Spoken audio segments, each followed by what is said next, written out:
스가랴는 환상을 주로 보는 것으로 되어 있다 그랬죠. 그래서 직접적으로 성전을 다시 지어야 돼 그렇게 말하지 않는다 그랬죠. 그렇게 말하면 좀 보기가 쉬운데요. 환상을 계속 보여주니까 해석하는 저희들도 힘들고요. 제가 어저께 11장을 계속 보는데 11장이 해석이 잘 안 돼가지고요. 하루 종일 보다가 해석을 못하고 그러고서 오늘로 넘겼습니다. 이 11장의 해석도 잘 안 되고요. 뭐 그런 것들이 꽤 있습니다. 근데 여러분 스가랴가 환상을 주로 봤기 때문에 환상을 가지고서 이제 우리가 봐야 되는데 참 재밌는 것들이 굉장히 많아요. 오늘도 이제 환상을 보는 거죠. 네 번째 환상을 보는 건데 1절을 한번 보시면 이렇게 돼 있죠.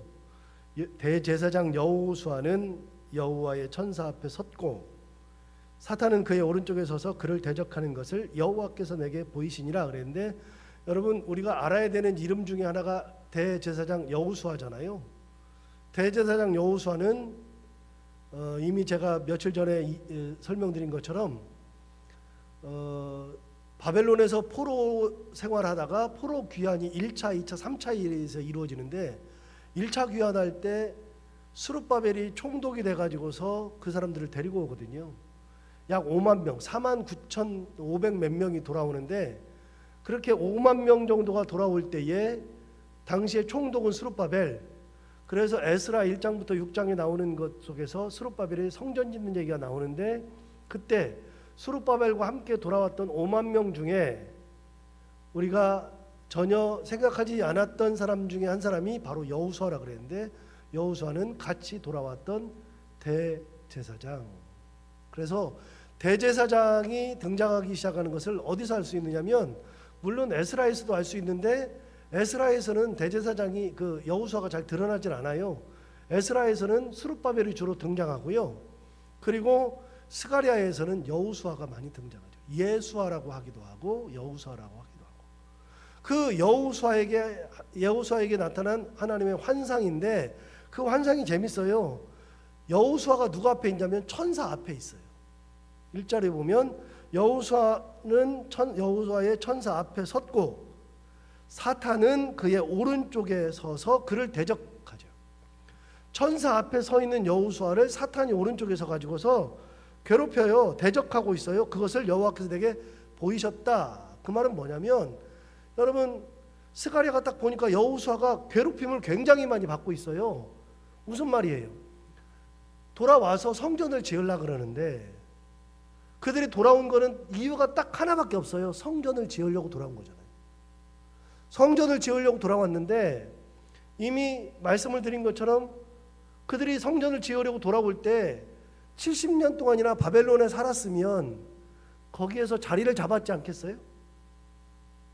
거기 70년 살았으면 비록 이방인이라 할지라도 거기서 자리를 잡는 순간에 거기 직업도 생겼고 돈도 거기서 벌기 시작했고 이미 자리를 잘 잡았는데 70년 만에 돌아가라 그랬을 때에 돌아갈 수 있는 사람이 몇 명이나 돼요?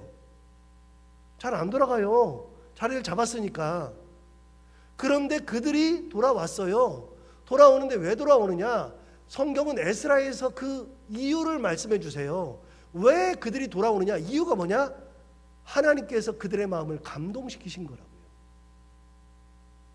그러니까 내 터전마저도 뒤로 두고 삶의 터전을 다 뒤로 하고서 그걸 다 정리하고서 다시 예루살렘으로 간다는 것은 죽으러 가는 거랑 비슷한 건데, 그렇게 할 수 있는 이유는 하나님이 감동하시니까. 그래서 그들이 왔어요. 감동해서 오는데 오는 이유는 딱 하나예요. 성전 지으려고. 예루살렘에서 터를 잘 잡고 거기에서 뭐 부를 이루고 이런 게 아니고요. 예루살렘으로 돌아오는 이유는 딱 하나, 성전 지으려고 왔는데, 성전을 지으려고 했는데 2년 동안 준비하고서 지대를 놓고서 성전을 지으려고 했더니 사마리아 사람들이 와가지고 우리도 짓자 그러니까 안 돼 그랬더니 사마리아 사람들이 방해했다 그랬잖아요. 두 가지로. 첫 번째는 뇌물을 먹여가지고 그 지방의 관리들에게 뇌물을 먹여서, 그래서 못 짓게, 관리들이 못 짓게 해서 포기하고, 오랫동안 그렇게 하다가 다리오 2년까지 그러는데, 그 다리오가 들어선 이후부터는 어떻게 했다고요? 편지를 보냈어요. 편지를 보내서 유대인들은 성전만 지으면 반역을 합니다. 성전 짓는 순간에 큰일 납니다. 반란이 일어납니다. 그랬더니 못 짓게 했잖아요. 그렇게 해서 사마리아 사람들이 끊임없이 방해를 했죠. 그 방해하는 것을 지금 이렇게 표현하는 거예요. 여호수아가 성전을 짓겠다는 열심으로 왔는데 사마리아 사람들이 방해하니까 성전을 지으려고 와서 성전은 안 짓고 뭐하고 살았다고요? 자기 집을 호화주택으로 만들어 놓고 자리 잡고 살았다고요. 그거를 하나님이 환상으로 보여주는데 여호수아가 대제사장이 사탄에게 계속해서 고난당하고 괴롭힘을 당하는 것으로 보여주는 거예요. 그러니까 여러분 보세요. 성전 짓겠다고 하는 열심으로 왔는데 약 20년 동안 성전 짓는 것이 딱 멈췄다 그랬잖아요. 16년 이상 멈췄으니까 그렇게 멈췄는데 그 열심이 다 어디 갔어요? 옛날에 그 열심이 어디 갔어요? 인간적인 열심을 가지고 왔으면 와서 아무리 노력을 해도 안 되는 거예요. 그러니까 진흙탕에서 사는 것과 똑같아. 하나님이 보니까 이스라엘 백성들이 큰 호화주택을 막 짓고 거기서 자리를 잘 잡고 사는데 하나님이 보시니까 뭐 하고 있는 거예요? 사탄이 괴롭히고 있는 거예요. 성전은 못 짓고 있어요. 그러니까 이렇게 인간의 눈으로 보면 호화주택도 있어요. 자리를 잡았어요. 이제 이 사람들 사는 데는 지장이 없어요. 그러니까 잘 사는 것 같아. 그런데 하나님이 딱 보시니까 그거는 잘 사는 게 아니라 뭐 하고 있어요? 사탄이 괴롭히고 있는 거예요. 사탄이 괴롭히고 있는데 그걸 자기는 몰라. 마음속에 그게 있죠. 아, 성전을 짓긴 지어야 되는데 그러면서 실망하고 포기해요. 여러분 그런 거 있잖아요. 내가 열심을 내다가 어느 날 갑자기 실망하고서 딱 떨어져 나가는 때 진짜 내가 하나님 중심으로 살아야지, 하나님 말씀대로 살아야지, 그러면서 하나님만 바라보고 산다고 결심하고서 그렇게 살다가 어느 날 갑자기 자기도 모르게 그 열심이 뚝 떨어진 때 있죠. 살아요. 잘 먹고 사는데 지장 없고요. 교회 생활도 잘해요. 예배도 잘 드리는 것 같아요. 뭐 기도도 열심히 하는 것 같아요. 그런데 가만히 보면 하나님은 뭐 하고 있어요? 사탄이 괴롭히고 있는 거예요. 열심히 다 떨어졌어요. 여러분 그래서 사도 바울이 뭐라 그러냐면 에베소서에서 뭐라 그러냐면 에베소서 6장 19절에서 너희는 내가 끊임없이 지치지 않는 열심으로 복음을 전할 수 있도록 나를 위하여 기도하라라고 얘기했어요. 여러분 사도 바울 같은 사람이 어떤 사람이에요? 사도 바울은 죽은 사람도요. 죽은 사람들 말하면 살리고 엎어지면 살리고 수건만 갖다 놔도 사도 바울이 수건만 갖다 놔도 일어나고 그게 사도 바울이에요. 그렇게 대단한 능력을 가진 사람도요. 뭐라고 얘기하냐면 에베소 교인들한테 나를 위해서 기도해달라. 사람마다 열심히 떨어질 때가 있어요. 진짜 열심히 신앙생활하다가 뚝 끊길 때가 있어요. 교회생활 뿐이겠어요? 신앙생활 뿐이겠어요? 세상살이도 그래요. 열심히 하다가 어느 날 딱 끊길 때가 있어요. 그걸 보고 하나님 뭐라 그러신다고요? 성전을 짓다가 성전을 짓지 않고 잘 살고 있는 것 같은데, 부자로 살고 있는 것 같은데 하나님 보시니까 이 사람들은 제대로 살고 있는 사람들이 아니에요. 그래서 뭐라 그래요? 사탄이 고난을 주고 괴롭힌다. 하나님 보니까 진흙탕에 있는 것 같아요. 여호수아가 싸우고 있는데 이길 수가 없어요. 그 얘기하는 거죠. 자, 이제 1절을 다시 봐요. 대제사장 여호수아는 여호와의 천사 앞에 섰고 사탄은 그의 오른쪽에 서서 그를 대적하는 것을 여호와께서 내게 보이시니라 그랬어요. 여러분 그래서 3절 보세요. 3절 보시면 여호수아가 더러운 옷을 입고 천사 앞에 서 있는지라. 왜 더러운 옷을 입고 있어요? 싸우다가 굉장히 더러워지는 거예요. 싸우다가 진흙탕에서 싸우는 것처럼. 그런데 2절을 보시면 여호와께서 사탄에게 이르시되 사탄아 여호와께서 너를 책망하노라. 예루살렘을 택한 여호와께서 너를 책망하노라. 이는 불에서 꺼낸 그슬린 나무가 아니냐 그랬죠. 여러분 사탄 보고서 하나님 뭐라 그랬어요? 불에서 꺼낸 뭐요? 그슬린 나무. 불에서 꺼낸 그슬린 나무니까 여러분 온통 새까맣죠. 여러분 그러니까 사탄이 온통 새까매. 그런데 여호수아가 사탄의 고난을 받고 사탄과 싸우니까 어떻게 돼요? 온몸이 싸우다가 완전히 온몸이 다 더러워졌어. 3절 봐봐요. 그래서 3절에 여호수아가 더러운 옷을 입고 천사 앞에 서 있는지라. 예. 그냥 온통 싸우고 있어요. 영적 싸움을 하고 있어요. 영적 싸움. 성전을 지을 수가 없어요. 그 사탄을 이길 수가 없어요. 그럼 여러분, 성전을 다시 지을 수 있고 그리고 영적으로 회복될 수 있는 것은 뭐냐면, 여호수아가 대제사장이니까 회복되는 게 아니고요. 보세요. 여러분, 제가 목사지만 목사가 영적으로 다운돼 있을 때요, 목사가 다운이 돼요, 안 돼요? 돼요. 그래서 여러분, 영국에 그 유명한 두 명이 있어요. 존 스토트하고 마틴 로이드 존스라고 하는 두 명의 19세기, 20세기 들어서 최고의 설교가, 목회가, 이 두 사람이 있는데, 존 스토트하고 마틴 로이드 존스. 그런데 존 스토트가 쓴 책 중에 뭔 책이 있냐면, 목회자가 영적으로 쇠퇴한다, 영적으로 타락한다, 이 책을 써요. 굉장히 영적으로 침체된다.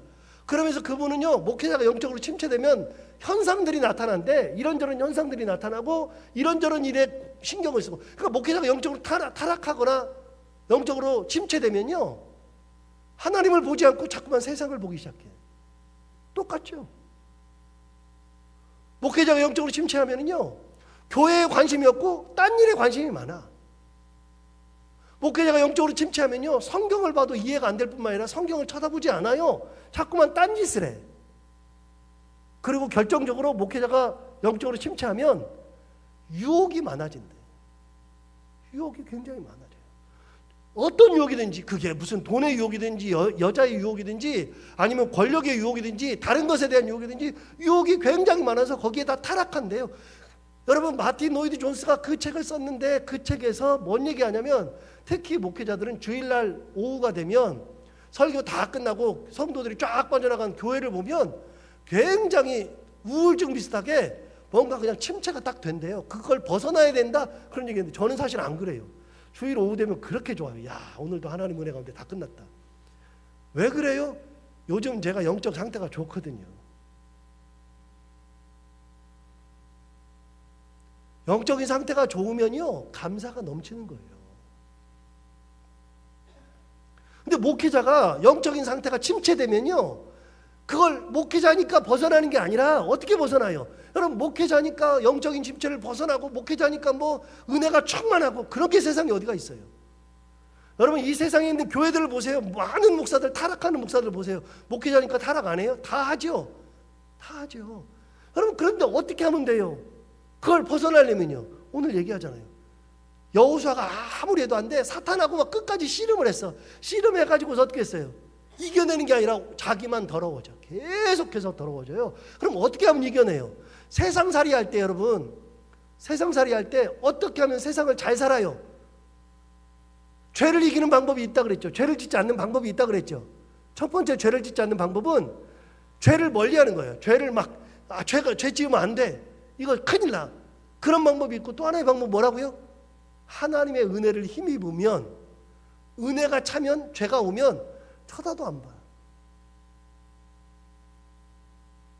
세상의 유혹을 이기는 방법이 또 두 가지가 있겠죠. 그러면 여러분, 어떻게 하면 유혹을 이겨요? 하나님 유혹을 막 밀어내. 내가 유혹에 빠지면 안 돼. 내가 이거 받으면 안 돼. 내가 이거 가지면 안 돼. 유혹을 밀어낼 수 있어. 그런데 여러분, 이거는 한계가 있어. 사람이 하는 건 다 한계가 있어요. 어떻게 하면 유혹을 이겨내요? 방법이 나왔잖아요. 하나님의 은혜를 입으면 유혹이 보이질 않아. 유혹이 오면 유혹이 더러워. 거기에 관심이 없어요. 여러분, 사탄하고 싸우는데 막 그걸 싸울 때 내가 내 힘으로 사탄을 막 걸어서 넘어뜨리고 막 하면 이겨내느냐? 여기 보세요. 여호수아가 사탄과 싸웠는데 온통 몸이 새까맣죠? 이겼어요? 못 이겼어요? 못 이겨요. 누가 이기게 하시느냐? 방법이 또 나왔죠. 어떻게 하면 이겨요? 하나님의 은혜로 이기는 거예요. 은혜로 이기는 거예요. 신앙생활을 잘하는 사람들은요, 내 힘으로 막 가는 게 아니라 하나님의 은혜를 입은 사람들이 신앙생활을 잘해. 100%예요. 은혜가 차 있는 사람들은요, 그냥 신앙생활이 힘들지가 않아. 은혜가 많으면 주의를 지키는 게 아무렇지도 않아요. 너무나도 자연스럽고 너무나도 기뻐요. 은혜가 임하면 기도하는 것이 기뻐요. 내 힘으로 막 하진 않아요. 여러분, 내가 내 힘으로 하는 사람들은 금방 지쳐요. 다 지쳐요. 그러니까 거기서 온 사람들이 막 성전 짓자 막 그랬는데 사탄에 오니까 그냥 그걸로 땡. 어떻게 하면 돼요?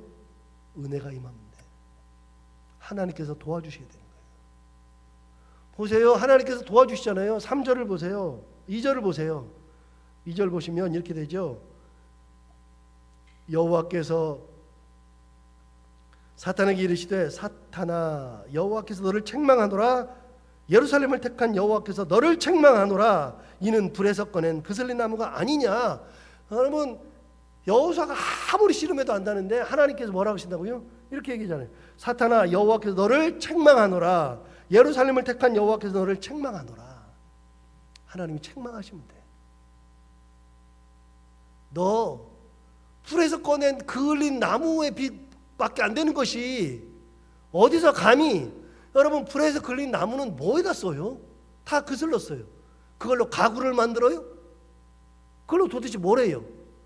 아무것도 할 쓸모가 없죠. 하나님 오니까 쓸모가 없어. 그런데 우리는 싸울 때 그거 붙들고 싸우고 있는 거야. 세상 쓸모없는 것들하고 의미 없는 것들과 싸우는 거죠. 하나님 오시니까 그을린, 불에서 꺼낸 그을린 나무에 불과해요. 아무것도 아니에요. 하나님께서 책망하면 그걸로 끝이에요. 4절 보세요. 여호와께서 자기 앞에 선 자들에게 명령하사 그 더러운 옷을 벗기라 하시고 또 여호수아에게 이르되 내가 내 죄악을 제거하여 버렸으니 내게 아름다운 옷을 입히리라. 불에 걸린 이 사탄과 싸우다 보니까 온 옷이 다 더러워졌는데 하나님이 그 천사에게 뭐라 그랬어요? 그 옷 벗기고 새 옷, 흰 옷을 입히라. 이제 내가 너에게 흰 옷을 입혀준다. 죄악을 제거해 주신다. 내가 가는 산 속에 내게 더러운 것이 묻어 있는데 그것을 벗겨내려고 막 할 필요가 없어요. 여러분, 옷이 막 더러워지면 우리가 빨면 되잖아요. 빨면 되는데 옷이 굉장히 더러워졌어. 이거는 기름때 지지가 않아. 저는 가장 조심하는 게 넥타이인데요. 저는 옛날에 몰랐어요. 근데 이제는 알아요. 넥타이는 실크로 주로 만들어져 가지고요. 여기에 기름이 튀거나 여기에 칫솔질하다가 이 치약이 딱 묻으면 절대로 안 져요. 이게 세탁소에서도 안 져요. 그래가지고 버린 게 몇 개예요. 그래서 이제는 밥 먹을 때 되면 이걸 항상 풀으잖아요. 제가 아예 묻지 않게.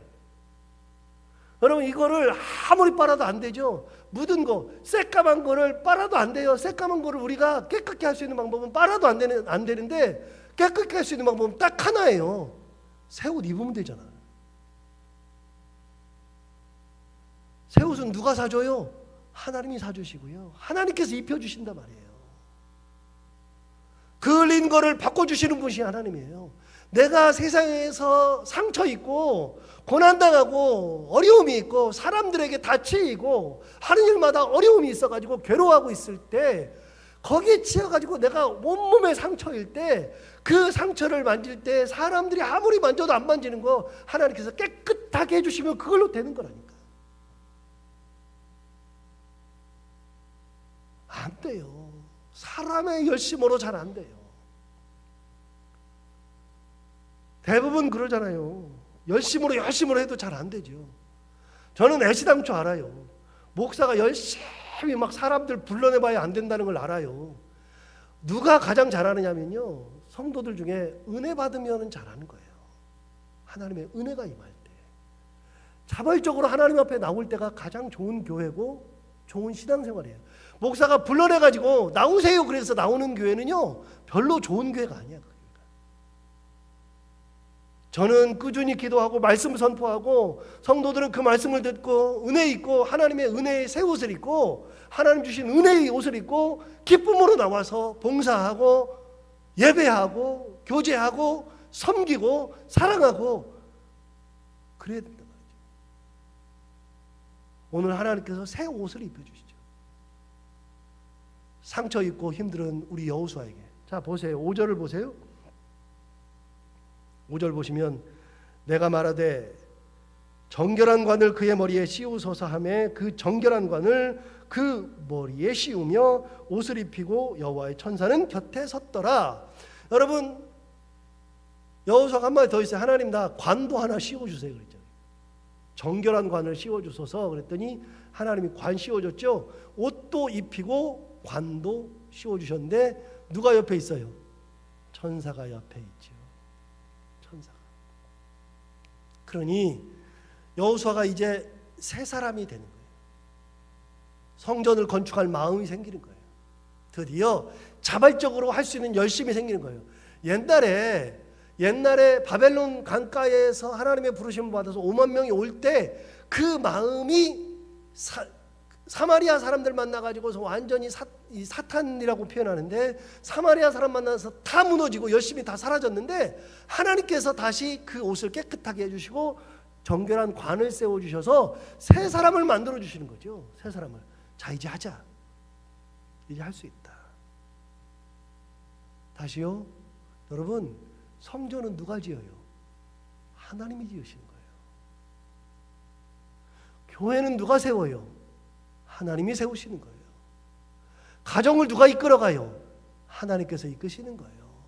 내 아이의 일생을 누가 책임지세요? 하나님이 책임지시는 거예요.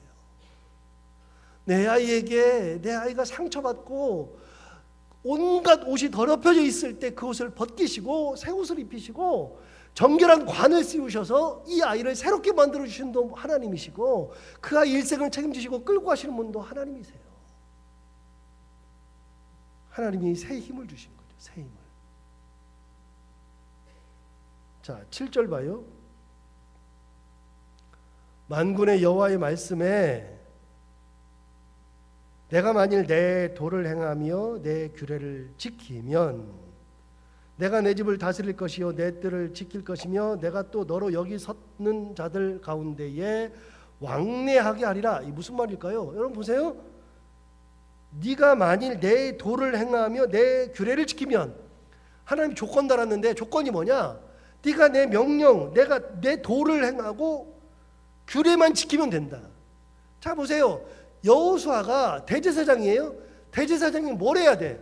제사 지내야 되잖아요. 사람들 만나서 뭐 짐승 받고 뭐 제물 받아가지고서 제물 그 각을 뜨기도 하고 뭐 이렇게 거제, 번제, 소제, 속건제, 속죄제 다 제사 드려야 되죠. 이 찾아오는 사람들에게 제사 드릴 수 있도록 도와줘야죠. 여러분, 그런데 하나님은 제사장한테 뭔 말하고 있어요?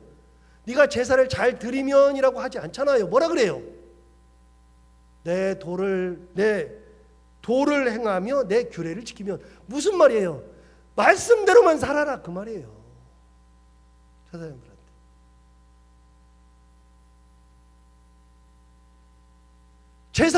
제사 드리는 것보다도 더 중요한 게 뭐냐면 말씀대로 사는 거예요. 말씀대로.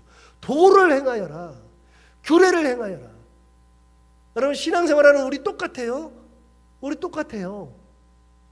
뭐 교회 열심히 나오면 아니고요. 뭐 봉사를 열심히 하면 그것도 아니에요. 여러분, 신앙생활하는 사람들한테 하나님 말씀은 뭐냐면요, 내 도를 행하고 규례를 지키면서 살아라. 말씀대로 살아라. 여러분, 교회에서 말씀대로 듣고 살아가야 되는데 그러잖아요. 서로 살아가라는데 서로 사랑 안 하면 하나님께서 내 사람 아니라고 말씀하시지 않겠어요? 세상 사람들 앞에 서서 예수 그리스도의 은혜를 나누어라 그랬으면 그대로 살아야지 하나님께서 사랑하지 않겠어요? 여러분, 대제사장 여호수아에게 똑같은 말씀 하시는 거예요. 똑같은 말씀. 그거예요. 내 도를 행하며 내 규례를 행해라. 지켜라. 자, 그 다음 볼까요? 다시 7절 다시 봐요. 만군의 여호와의 말씀에 네가 만일 내 도를 행하며 내 규례를 지키면, 그렇게만 하면, 그 다음에는 내가 내 집을 다스릴 것이요. 첫 번째. 두 번째, 내 뜰을 지킬 것이며, 두 번째. 세 번째, 내가 또 너로 여기 섰는 자들 가운데에 왕래하게 하리라. 보세요. 네가 내 도를 행하고 내 규례를 지키면 세 가지를 해주겠다. 첫 번째, 네가 내 집을 다스릴 것이다. 하나님의 성전을 네가 다스릴 거다. 두 번째, 내 뜰을 지킬 것이다. 성전을 네가 지킬 것이다. 세 번째, 내가 또 너로 여기 서 있는 자들 가운데 왕래하게 하리라. 자, 여러분 보세요. 여기 서 있는 자들이 누구죠? 여호수아 옆에 누가 서 있어? 천사들 서 있잖아요. 여기 서 있는 자들하고 뭐하게 해주겠다? 왕래하게 해주겠다. 천사들과 왕래하게 해주겠다. 무슨 말이에요? 천사가 올 때 뭘 가져올까요? 천사가 올 때 악을 가져와요? 천사가 올 때 막 그 사람의 속에다 불을 질러요? 천사가 올 때 뭘 가져와요? 뭔가를 가져오겠죠. 천사는 하나님의 대리인이니까 뭘 가져오겠어요? 하나님의 무언가를 가져오겠죠. 그럼 뭘 가져와요? 지금 규례를 지켜요? 도를 행해요? 하나님 뜻대로 살아요? 그럼 하나님의 뭘 줄까요? 은혜, 하나님의 사랑, 하나님의 권능. 천사들과 왕래하게 하리라. 그 말은 뭐예요? 하나님의 은혜를 네가 머금고 살 거다. 하나님의 사랑을 머금고 살 거다. 하나님의 권능 가운데 살아갈 거다. 말씀을 지키고 살면 이렇게 해주겠다. 하나님으로부터 오는 하나님의 천사가 가져다주는 하나님의 은혜와 사랑과 권능을 힘입어서 살 거다. 그래서 이 뜰을 네가 지킬 것이다. 이 전을 네가 다스릴 것이다. 기가 막힌 말씀을 하시죠. 힘내. 천사가 너를 도울 거야. 앞으로 네 천사가 너를 도울 거야. 네가 힘을 내가 네가 힘으로 막 하는 게 아니야. 네가 힘으로 하는 게 아니라 내가 너를 도와서 하는 거니까 그렇게 나의 힘으로 네가 살면 돼. 성전 내 힘으로 짓는 거야. 지금까지 잘못 알았어. 지금까지는 내가 하다가 지치니까 떨어져 버렸어. 내가 하면 된다고 생각했어요. 여러분, 신앙생활은요, 내가 하면 되는 게 아니고 하나님의 은혜로 하는 거예요. 내 힘을 빼고 하나님의 은혜로 하는 거예요. 하나님이 도와주셔야 돼요. 가정 하나님께서 은혜 주셔야 돼요. 가는 길길마다 도와주셔야 돼요. 혹여라도 큰 사고가 날 때 하나님께서 지켜주셔야 되는 거예요. 하나님의 은혜 가운데 뭔가를 해야 할 때 하나님께서 은혜를 주셔야 되는 거예요. 오늘 그 얘기하는 거죠. 성전 내가 짓는 거니까 이제부터는 내가 너에게 흰 옷을 입혀주고 정결한 관을 씌워줄 테니까 그 힘으로 살아 하시는데, 우리가 이렇게 오늘 말씀을 들은 것처럼 하나님의 은혜를 힘입어서 이렇게 살아가는 저희들 모두가 다 되기를 바랍니다. 기도하겠습니다.